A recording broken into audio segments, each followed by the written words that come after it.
دلت را خانه ما کن. لا إله إلا الله. فأعوذ بالله من الشيطان الرجيم. بسم الله الرحمن الرحيم. ويطعمون الطعام على حبه مسكينا ويتيما وأسيرا. صدق الله مولانا العظيم. جابت را بیا یک لحظه با ما باش، پیدا کردنش با من.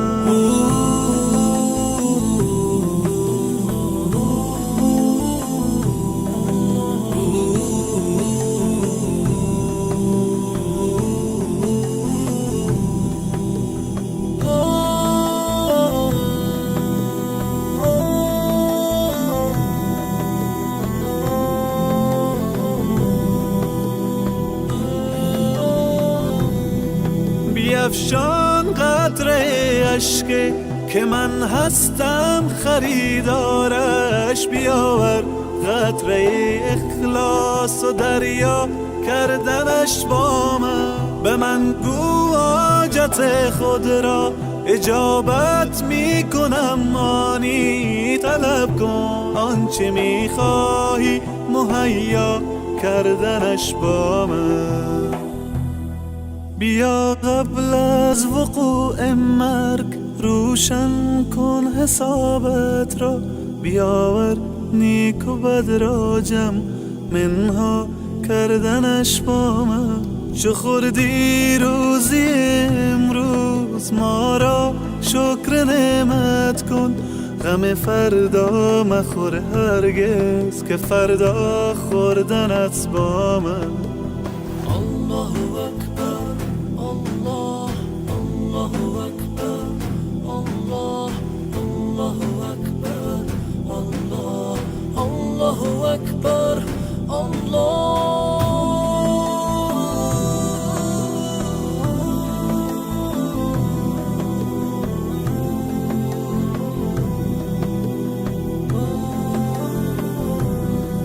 به قرآن آیه رحمت فراوان است ای انسان، بخوان این آیه را تفسیر و معنا کردنش با من.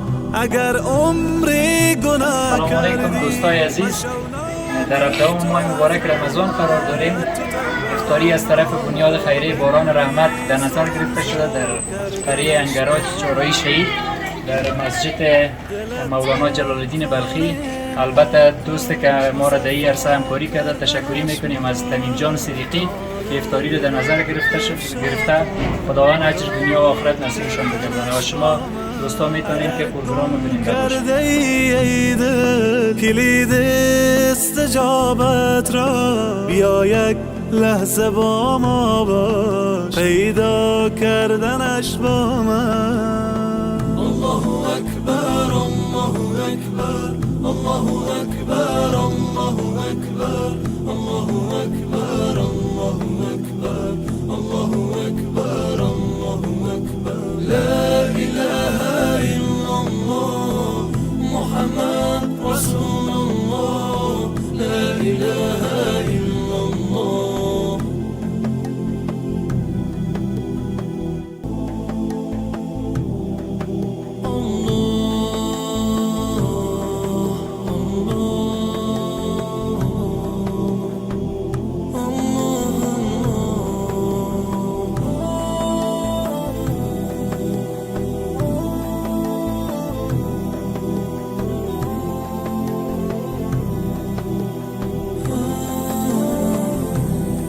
دلت را خانه ما کن، مصفا کردنش با من. به ما درد دل افشا کن، مداوا کردنش با من. اگر گم کرده ای دل کلید استجابت را، بیا یک لحظه با ما باش، پیدا.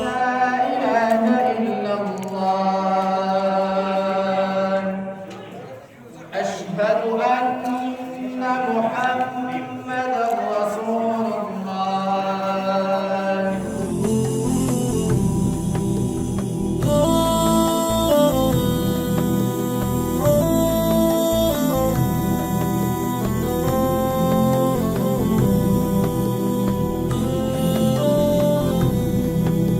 بیفشان قطره اشک که من هستم خریدارش. بیاور قطره اخلاص و دریا کردنش با من. به من گو حاجت خود را اجابت میکنم، آنی طلب کن آنچه میخواهی مهیا کردنش با من.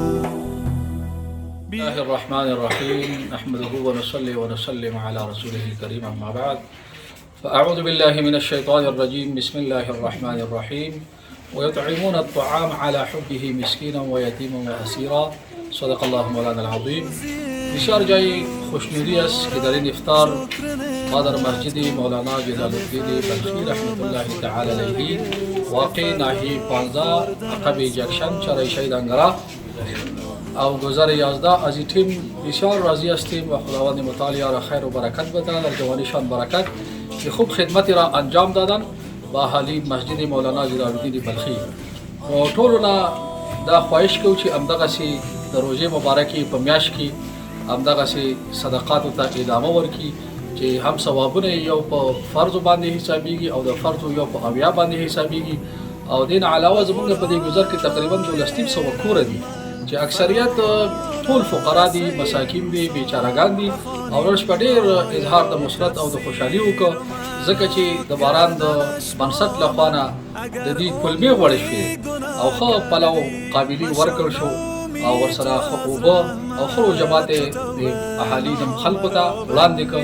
خدای پاک دې د خیر او برکت ورپه نصیب کړي او رب العالمین دغسې د باران د بنسټ نه غواړو چې همیشه دغسې باران په دې خلکو باندې وورئ ځکه په 1200 کورو کې که 200 کوره لږ اقتصاد ښه وي نو د 1000 کورونو اقتصاد ډېر ضعیفه دی. او زر چې موږ او تاسو په متوسط طور باندې هغه تقسیم کړو نو زر به 15 چې کو نو 15000 کسان شو. او دې ورونو چې کله موږ ته احوال راکړه چې موږ د 100 کسانو د روجماتي پروګرام نیولی دی ستاسو د خلکو دپاره نو موږ خلکو ته 100 کسان ونه ویلې، موږ خلکو ته 50 کسان ویلې چې تاسو 50 راشي.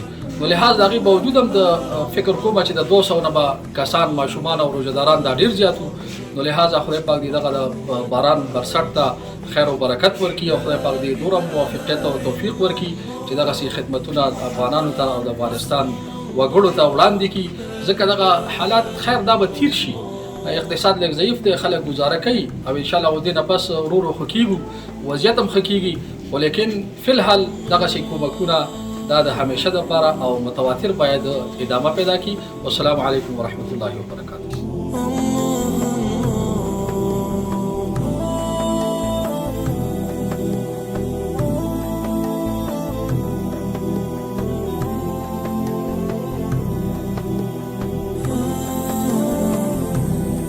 دلت را